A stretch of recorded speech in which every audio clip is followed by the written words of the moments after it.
En fait, la distinction entre volontaire, où intervient la volonté, et non volontaire, tient à l'attention, c'est-à-dire à la concentration, ce qu'on appellerait peut-être en angiologie, Raquiel, la claire connaissance et la concentration, l'attention.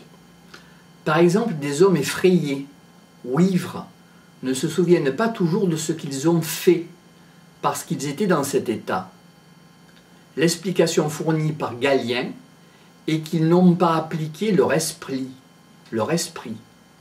Ils ont bien sûr fait des actions, mais en n'ayant pas appliqué leur raison, leur esprit, et leur esprit ne s'en souviennent pas. L'âme ne peut se souvenir que quand elle a été distinctement frappée, ce qui suppose une application de savoir. Une petite nuance, dans les corps subtils, le corps causal, c'est le corps intermédiaire entre l'âme et l'esprit, c'est-à-dire entre la partie juste dans le corps physiologique, c'est-à-dire le double éthéré, le corps éthérique, le corps astral, le corps mental, le corps aurique. Et ensuite intervient, ça ce serait l'âme, et ensuite interviendrait l'esprit, c'est-à-dire à partir du corps causal, de cause à effet, le corps causal, le corps céleste et le corps divin. Donc ce qui suppose une application de savoir. Galien prend comme deuxième exemple les fous. N'appliquons pas leur intelligence, n'appliquons pas leur raison à leur action. Galien déplace finalement le primum movens. Aristote plaçait ce principe dans le cœur. Galien va le mettre dans notre boîte crânienne, le cerveau. Autrement dit, il voit dans le muscle galien l'organe propre du mouvement, ce que ne voyait pas Aristote. Les fonctions du muscle sont liées au système nerveux central, qui sont des acquisitions considérées comme définitives. Galien ramène en quelque sorte le mouvement involontaire à du volontaire, où intervient la volonté, qui serait inconscient de lui-même. Dans un autre de ses ouvrages sur la formation du fœtus, Galien envisage un problème qui nous intéresse aussi également. C'est le problème de l'animation du fœtus dans le ventre de sa mère. Il est difficile d'expliquer comment l'âme intelligente, entre guillemets, peut mouvoir le corps d'après les connaissances des organes et des fonctions. On pourrait l'approcher par rapport à ces corps subtils de l'extérieur à l'intérieur qui permettraient de tenir et de faire tenir le coup, entre guillemets, COUP, à toute la structure physiologique. Il faut que l'âme raisonnable et intelligente connaisse tous les mécanismes et la composition du corps. Ceci pose un petit problème, car en ce qui concerne le fœtus, comment supposer dans l'âme du premier venu une connaissance anatomique et physiologique bien supérieure à celle des meilleurs médecins. Cependant, Galien pense qu'il faut admettre l'identité de l'âme et de l'esprit comme principe d'organisation des corps et du mouvement volontaire.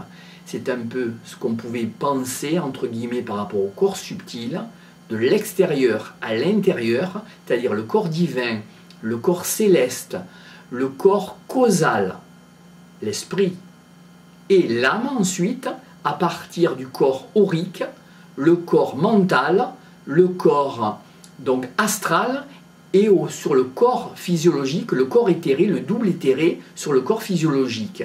Donc de l'extérieur à l'intérieur qui maintiendrait le corps humain finalement.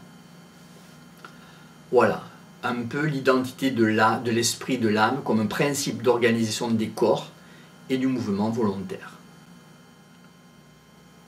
Même si cela nous paraît paradoxal, l'âme motrice et l'esprit moteur et l'âme motrice sont donc un esprit et une âme connaissant intégralement le corps comme un instrument qu'elle a fait, donc de l'extérieur à l'intérieur.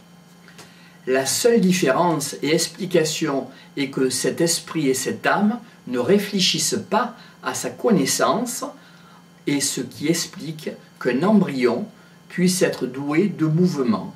Donc elle ne réfléchit pas à sa connaissance. Cet esprit et cette âme vont mouvoir nos corps. Comment vont-ils pouvoir, l'esprit et l'âme, mouvoir directement ou grâce à des instruments intermédiaires? Intervient alors la théorie du pneuma. Pneuma, en grec, se traduit en latin par spiritus et en français indifféremment par pneuma, calqué sur le grec, ou esprit, calqué sur le latin. Donc on voit qu'il y a une terminologie un peu différente qui nous parvient aussi en français et sur laquelle il serait bon aussi de réfléchir un peu à la linguistique. Ce pneuma animal, entre guillemets, permettant le mouvement, fait partie des 3 pneumas caractérisés par Galien dans le fonctionnement de tout corps vivant. Donc, théorie d'un triple pneuma. Le pneuma psychique, contenu dans le cerveau et les nerfs. On pourrait dire que ça s'adresse donc à un corps mental, mais avec les nerfs aussi.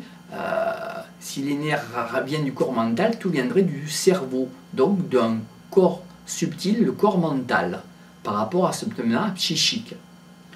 Le pneuma vital, contenu dans le cœur et les artères, c'est-à-dire, alors, c'est un problème de vocabulaire vital, pneuma vital, s'il est contenu dans le cœur et les artères par rapport à un corps subtil, ce serait le corps astral, où il y a les émotions et les sentiments, le cœur, ce qu'on appellerait pour lui le pneuma vital. Le pneuma physique, dans le foie et les veines, c'est ce qu'on pourrait appeler dans les corps, entre autres subtils, le double éthéré, qui est complètement calqué sur le corps physiologique, c'est-à-dire le double éthéré, le corps éthérique. Donc le pneuma physique, pour Galien. Comment s'articulent ces 3 pneumas, puisqu'il s'agit en définitive de l'élaboration à des degrés différents du même esprit finalement ou de l'âme. Le pneuma psychique, c'est-à-dire finalement ce qui pourrait se rapprocher des organes et étant en relation avec le corps éthéré ou le double éthéré, donc le pneuma psychique résulte d'un mélange dans les artères à la base du cerveau, artères très particulières formant un réseau semblable à un filet, un réseau admirable, le rete mirabile des anciens. Ce petit peloton d'artères existe chez certains animaux comme le mouton, les bovins, mais dira Galien, mais pas chez l'homme. Parce qu'à l'époque, comme on ne dissèque pas de cadavres humains, on ne peut pas le vérifier. Dans ce réseau admirable, dans les ventricules du cerveau et dans les cavités cérébrales, a lieu donc un mélange élaborant le pneuma psychique, c'est-à-dire le double éthéré, entre l'air inspiré par les narines gagnant le cerveau. Donc il y aura un mouvement donc, du corps éthéré au corps finalement du cerveau ou du corps mental. Donc il y aurait plus de l'intérieur, de l'extérieur à l'intérieur, mais de l'intérieur à l'extérieur. Donc il y aurait un échange, une relation entre ces 2 fonctions.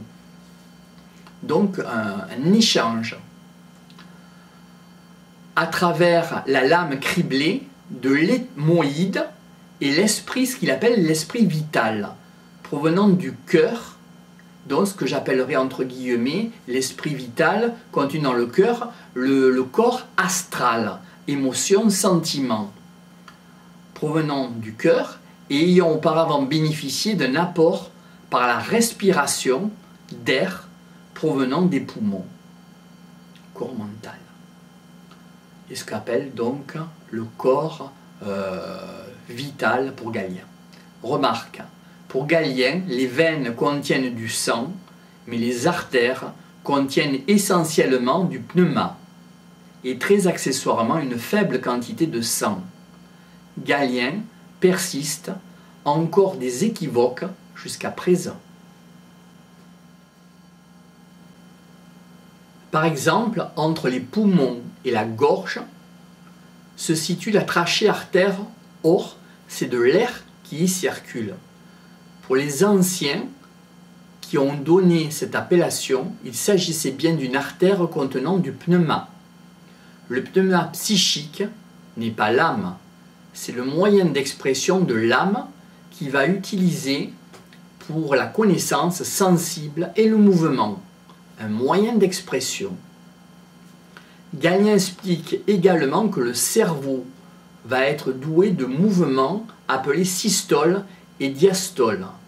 Le cerveau, par la diastole, aspire l'air et le pneuma vital, par la systole, chasse dans les nerfs le pneuma psychique. Galien distingue les nerfs durs et les nerfs mous.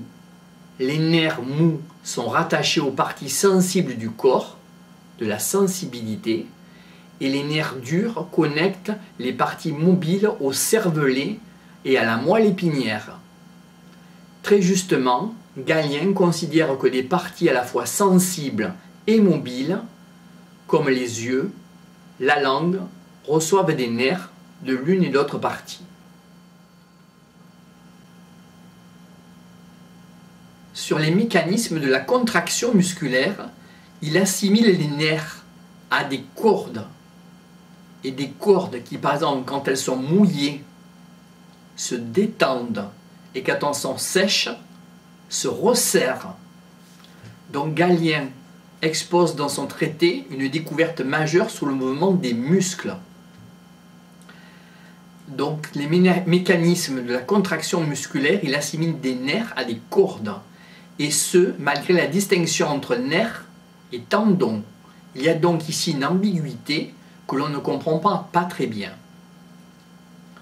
Galien expose dans son traité une découverte majeure sur les mouvements des muscles. Il fait observer que les muscles ont des mouvements de 4 sortes: la contraction, l'extension, le mouvement passif d'abandon et enfin le maintien tonique de posture. Depuis la fin des travaux à la fin du XIXe siècle, on sait maintenant l'importance de la découverte du maintien tonique de posture. Au XVIIe siècle, des gens comme Pékin n'en parlent pas du tout. Pour Galien, le tonos est l'effet du pneuma, ce qu'il traduit expérimentalement par la flaccidité d'un muscle dont on a sectionné le nerf, pour Galien. Cela s'inscrit comme une pensée philosophique directement héritée des stoïciens, déjà du XVIe siècle, avec notamment Montaigne. Le stoïcisme, peut-on mépriser la douleur? Puis après, le scepticisme avec Montaigne. Le pneuma cosmique et le pneuma organique assurent par leur tension la cohésion du macrocosme, en ce qui concerne le pneuma cosmique, et la cohésion du microcosme en ce qui concerne le pneuma organique. Donc il y a bien un échange qui se fait pour Galien entre l'extérieur jusqu'à l'intérieur pour tenir le corps physiologique, mais pour avoir cette connaissance du corps physiologique jusqu'à l'extérieur. Un mouvement donc de vice-versa, en même temps. Par son action incessante, du centre à la périphérie, et réciproquement, donc c'est bien ce qu'on dit, de son action incessante du corps physiologique jusqu'au corps divin, avec les corps subtils, et réciproquement, et n'oublions pas le ébolien, en même temps, c'est-à-dire en même temps du corps divin jusqu'au corps physiologique, en traversant tous les corps subtils, et en même temps cet échange. L'esprit et l'âme sont des instruments de cohésion et de la tension de l'organisme. Dans ce contexte, même la posture devient un mouvement. L'immobilité n'est pas de l'inaction.